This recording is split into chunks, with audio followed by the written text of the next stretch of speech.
Hi everyone, welcome back to my channel. Today I am sharing with you the final flip through and tour of my country diary that I created in 2024. So my country diary is a nature journal that I created with watercolor and ink, and I created monthly entries for every month of the year in 2024, and now I have a completed, beautiful country diary to share with you. And this was inspired by the work of Edith Holden and her book, The Country Diary of an Edwardian Lady, which she created in the year 1906. So if you're interested in seeing how I created my own illustrations in that style, and you like that book, or you just love nature journaling or botanical painting, then keep on watching.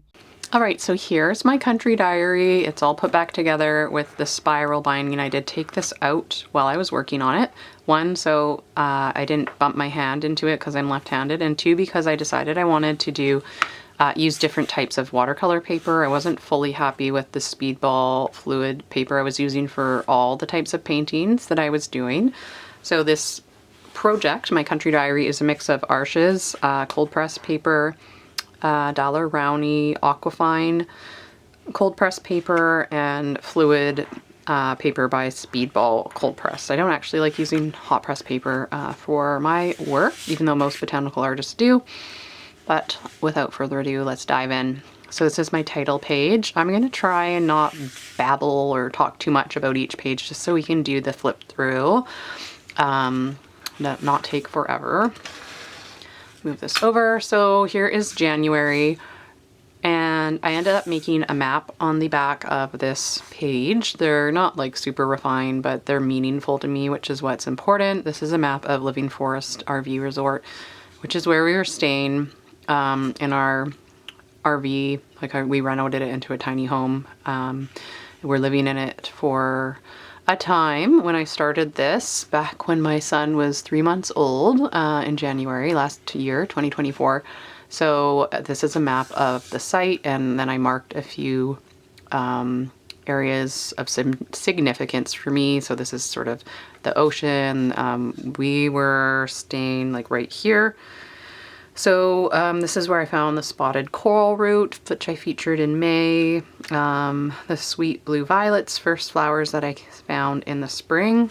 And then another one that's more of a sad note is this is where I last saw my cat Luna, who got out of our RV in March last year and just disappeared into thin air. And so I did just note that because she was a big part of my life. So January I featured black huckleberry. I'm not sure if that's what it is, but that was my best attempt at ID. Snowberry and hazelnut catkin. So I've created this in the style of Edith Holden, who created a book in 1906 called The Country Diary of an Edwardian Lady. It wasn't actually published till the 70s, but she created it in 1906. And so this style of nature journaling or nature diary entries is sort of inspired by her work as well. So there's the month and then the day and a little note about it. I'm not going to read all my notes. I think it would take too long. What I might do is scan this whole journal and then offer it available online in some shape, way, or form. I haven't decided yet. I tried to do at least 2 pages per month, so a title page and then a content page. So this is January's second page, which I have beautyberry, variegated ivy, and hellebore. And then on to February, starting to be more like spring here on the island. It's very temperate here, so more variegated ivy, but a different type. Willow catkin, a violet leaf, and then the very first few flowers, primrose and snowdrop. And I also did the title pages in the hand lettering style inspired by Edith Holden. By the end, I was able to do it pretty well just because I had already done 12 months of it. So when I first started, it was like harder, and I just sort of traced letters that I found in her book and put them together. So it's cool to see how much skill you can and confidence you can build when you just keep at something consistently. More notes. At this point in the project, I was like just printing. I don't know why I decided with printing because it's never been my favorite. So you'll see in a bit here I switched to handwriting. This is a clump of crocuses. I didn't love this one because February was a very challenging month with my son. He was just crying a lot, 4 months old, and colicky, and so finding time to paint at that point was a real challenge. And then so this page again, I wasn't even sure if I was going to keep it in here because I don't really like it. It's just a grouping of the spring flowers, which these are beautiful spring flowers, but again, it was a really challenging time with Kai, my son. And then I was working on this page too when my cat went missing, so it was just like a lot of things to deal with, but that's also a part of my journey, so I kept it in here. And then going forward, I like this page. I struggled with these leaves because this fluid brand paper, even though I recommend it for a bunch of my projects, and I do use it for a lot of my projects in my school, I found over time that it makes a few things a little bit more difficult if you're layering up larger spaces like the size of these leaves with darker colors. So I learned that through this project as well. And I've found that the Daler-Rowney paper I've started using, the Aquafine, typically it is better. So that's something that I'm sort of shifting over to using more this year in my new native plants feature series. Anyway, these are trilliums and flowering currant, some of the very early spring flowers here. And then April came and we left the resort and we moved into the house where we're living now. So I started to access a different sort of ecosystem as well, even though it's very close by to where we were. There are some meadows and really vast ecological areas right behind our house called Harewood Plains. And so I started exploring that area a bit, but then you'll also see that I was just that much closer to this marsh, Buttertubs Marsh, where I go walking a lot. And so this starts to come about in my work as well at this point. This is a map of the area behind the resort. And this was actually during a search for my cat that I discovered and explored this area. So I've just listed a few things. And I stumbled upon, by chance, a very interesting pink violet. It's a Victorian garden species, and there is an old cottage ruin here. And then in the middle of the woods, there were these violets and daffodils, which are not native. So it looks like it was like an old Victorian garden. So it was really cool historically to find that. And so these are 3 types of sweet violets found here that I found that spring. So I just made a bit of a collage page grouping of them all, and this is Arches paper, so it's a little bit different effect. It's not quite as smooth. I just wanted to pop in and quickly ask you for a favor, which is to subscribe to this channel if you like this video. Right now, most of the people that watch my videos are not subscribers, and I'd love to be making more and more videos for you. So if you are enjoying this content, then let me know by subscribing and hitting the thumbs up icon. Let's get back to the video. This is the only page I haven't put anything on, so I guess technically I haven't finished it. I was going to go back and do some writing or something, and I just haven't had the time. So they're just going to be some notes probably about spring flowers that if I do and end up scanning this all, I'll include it in there. But I wanted to share this with you now because we're now mid-January, so I wanted to get on with it because I've started my new native plants project already. Herb Robert is a wild geranium. This is an ink and wash technique that I've used in some of my studies throughout the country diary. So this is starting to do more of a botanical style study rather than a grouping of plants. I'm showing the leaf, the whole plant, and then some of the smaller stem areas. Now I've switched over to handwriting and I like this a lot better. It's more fluid and natural for me. These are plants that I first discovered when I realized the back of our house was this gorgeous wild meadow and forest area, like hectares of it actually, of crown land and privately held land by some forestry companies.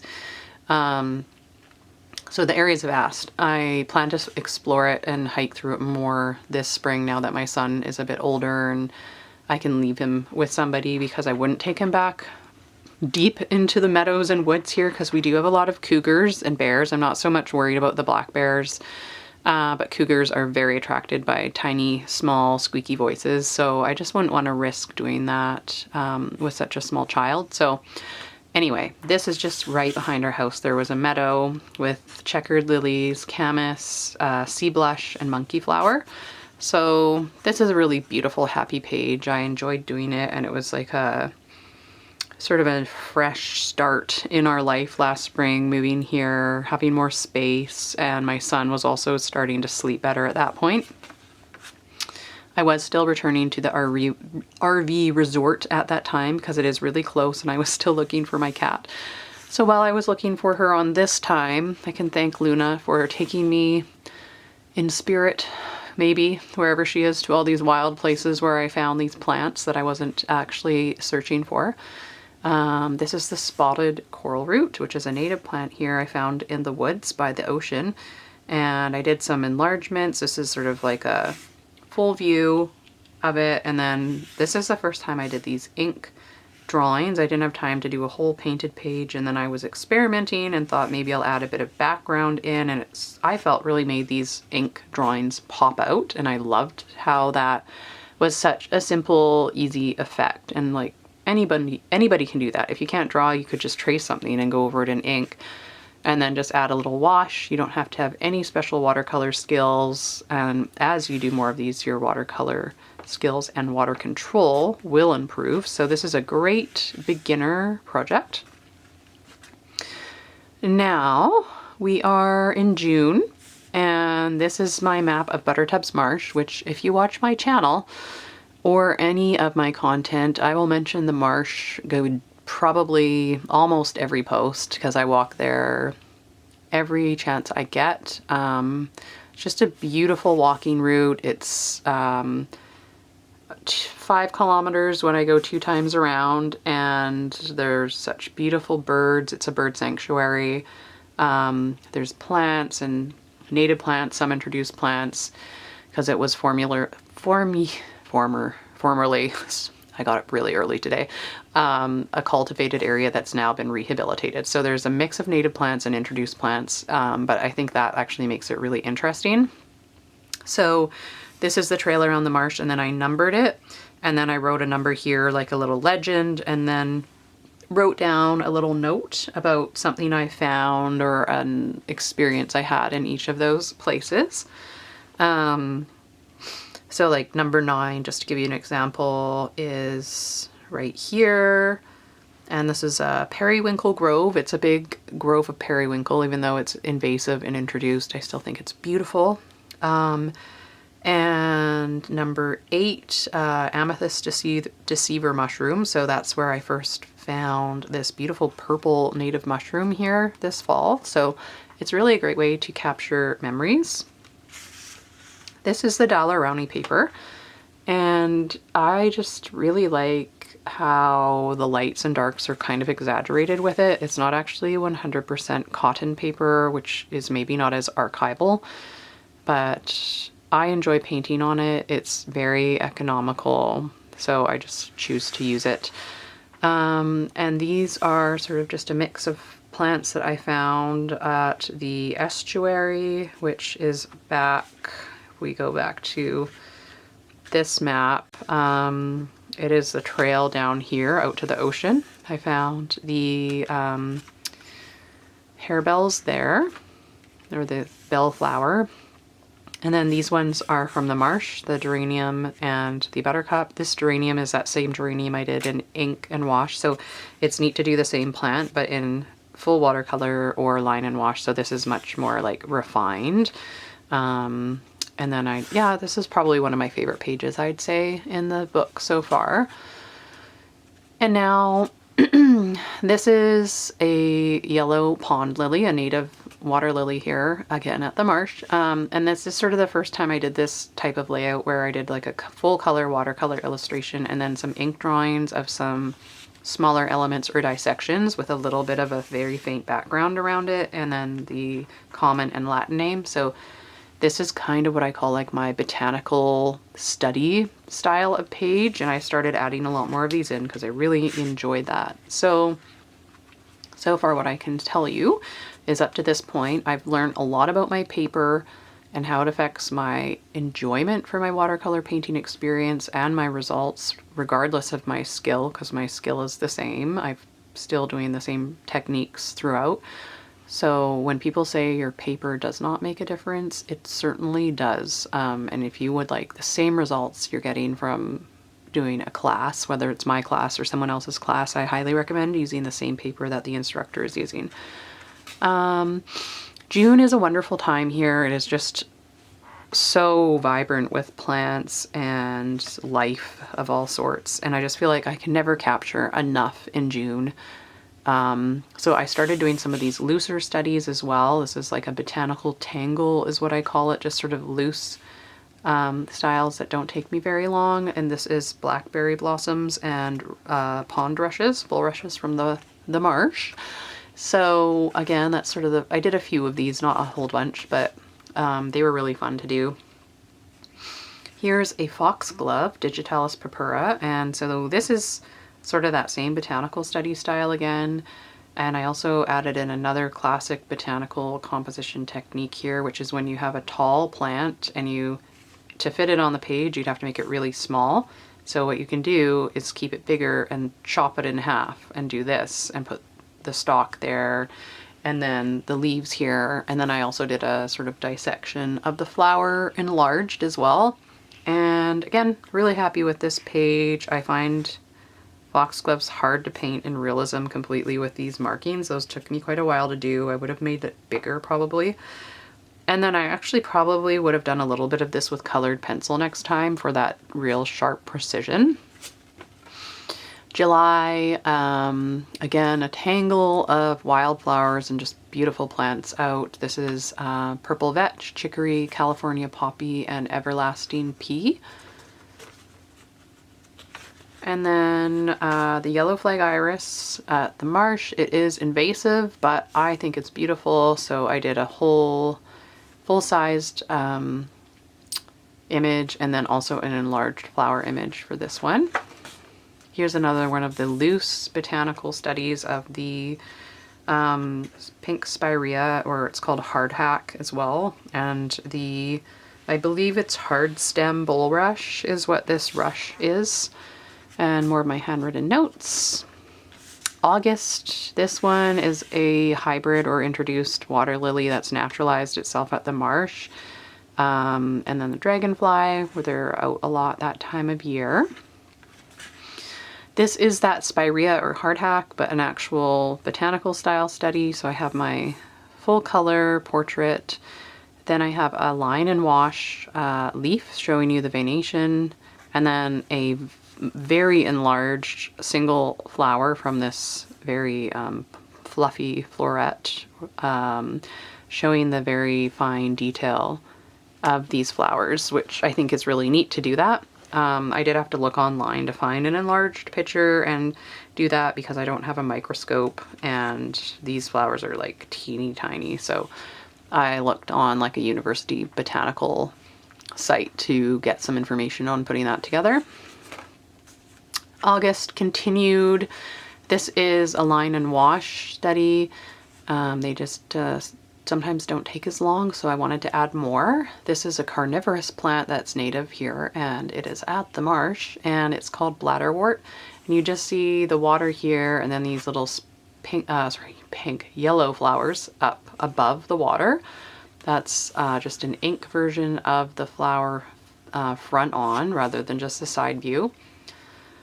And then underneath the water, they have these very interesting root systems with these bladders, and the bladders sort of are open, and then a aquatic bug or organism will come, and then it like a snap trap, and then traps it and digests it. So not too long ago, I didn't realize we had carnivorous plants native here to the Pacific Northwest. So I thought that was really neat. And again, I did a research sort of study of some university websites and databases to find this and put it together. This is just from my garden. I don't do a lot of garden flowers these days, but I was inspired by the nasturtiums and I wanted to see what an ink or line and wash study would look like with more than just a few layers. So sometimes you can't tell as much that this is ink, but there's ink with watercolor here.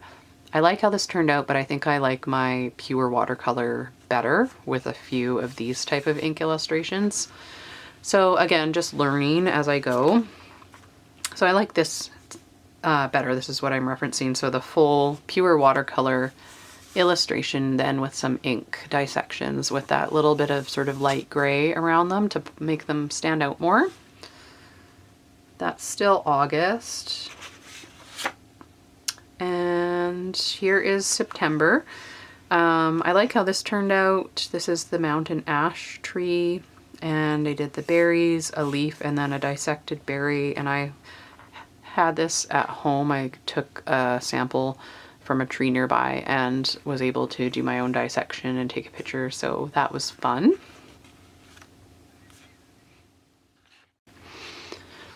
This is still September, so this is the Himalayan blackberry, and they're very prevalent here on the island, but they are actually introduced. Most people don't know that just because they're so prolific. You would think they were native, but usually if something's overly prolific, it means it is actually introduced. This is the first study I did where I combined watercolor and some colored pencil and water-soluble pencil. So to get these really sharp, precise thorns, I actually did watercolor and then went over a few things and like these little points and thorns with colored pencil. Then the blackberries, I was running low on time doing this, so I actually used some watercolor soluble pencil, did a little tiny little bit, and then painted it into paint, and it just, for again, like using a really fine point and getting that small area, it seemed to be helpful. So I'll do a little more of that, I think, going forward when I'm painting really finicky things. Oh, and then the little tiny thorns and hairs coming off the berries are also colored pencil. Honeysuckle, this is 2 different species or genuses of honeysuckle. And then the berries that come out afterwards. So this one, I really like how I did the pure watercolor and again the ink. And you can write in Latin form, you can go like the species, or is it genus and species? I don't know. I have an article on my website explaining that. But you can just do Linicera and then the variety, so L dot the variety. So I was experimenting with the scientific writing forms there as well. Now we're going into October. This is the red osier dogwood, and I did a Zoom workshop on that in the fall. Just watercolor there. This one, I was starting to get kind of sick when I was painting this, so it was like rushed, and I don't think I got the highlights in the best way, and this I feel like it's sort of two-dimensional and flat looking, so it's not my favorite. And my pen was running out, and it's harder to write on the Arches paper because it's more textured. So again, this is not my favorite. A fall leaf with ink and wash. I wanted to do something like this for a lesson in the watercolor garden. These are actually true colors to the leaf because it was really vibrant, but I don't love this either because I feel like it's really sort of harsh and bright, and with those colors, I think combining the ink and these really vibrant colors is just not my style as much. So I'm not displeased with how this turned out, but it's not my favorite. This is more my style, and I'm really pleased with this. So you can see like me sort of experimenting with different paper. This is all Arches paper, and I started to realize it's a little too rough and absorbent for writing and how I'm enjoying painting. So I went back to the Dollar Rowney paper. This is smoother, less absorbent, but it's working really well for my watercolor as well as my writing. So then I'm like now all the way into November realizing, you know what, I think I like this paper the best. So I did some notes here, and then also types of maples in BC, just because I hadn't written anything because this is when I had pneumonia, so I kind of missed out on note taking for a good portion of October. This is arbutus with the berries. You don't always see the berries on them, but if you do, you should stop and look because they're really beautiful. So November, I'm adding in some more notes here. Then this page is really cool. This is ink and wash. Again, I would have done this just pure watercolor, but I was running out of time and I wanted to be less perfectionistic and just also create with whatever time I had available. So I made this page a fold-out page, and then this is a collection of mushrooms I found in the fall at the marsh. So I'm really happy with how this turned out. And then I kind of wanted to write across the page, but there wasn't enough space, so I wanted to like have the writing dance across the page with this grouping of mushrooms. So I'm really happy with how this turned out. Here's another painting I did while I was getting sick as my son started daycare for the first time. So we had an influx of respiratory bugs this fall. This is the wood bluet mushroom. I still like this, and I decided to experiment with some leaves and sort of shadowing happening, so it wasn't just a mushroom floating in space. Now December, we're wrapping things up, and I'm getting healthier again. As you can see, my paintings show it. So I really love this page. Again, Dalaroni paper, holly, privet berry, and Pacific crabapple, all things found at the marsh. And then on the back I wrote some notes, but I also wrote the common and Latin name for each of these and a little quick blurb about them.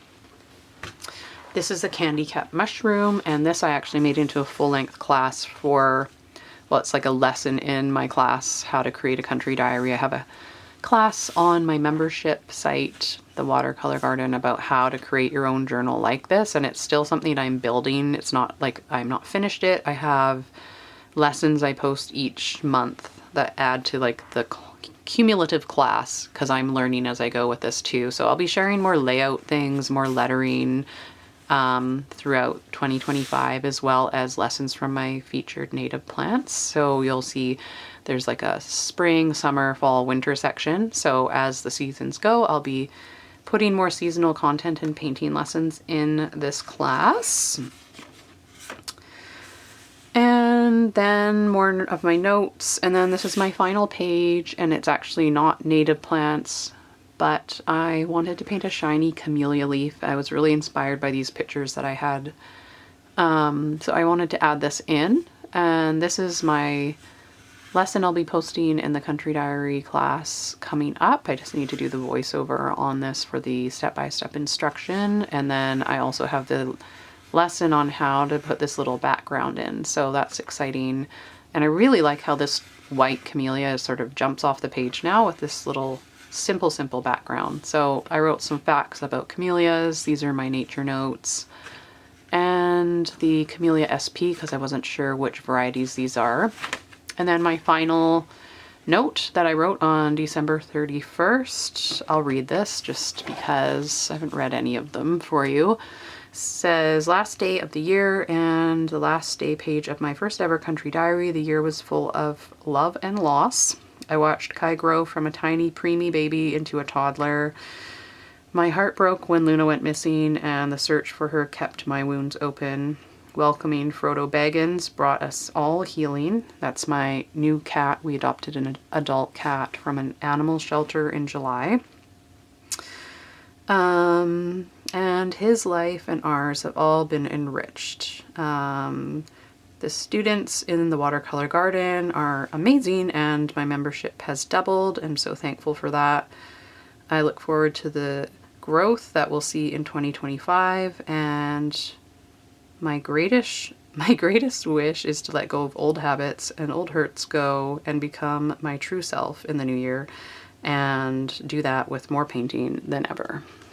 So that is my little, I guess, New Year's Eve wish to myself. Thank you so much to everybody that has been following along with this project. It's meant so much to me to share it with you all.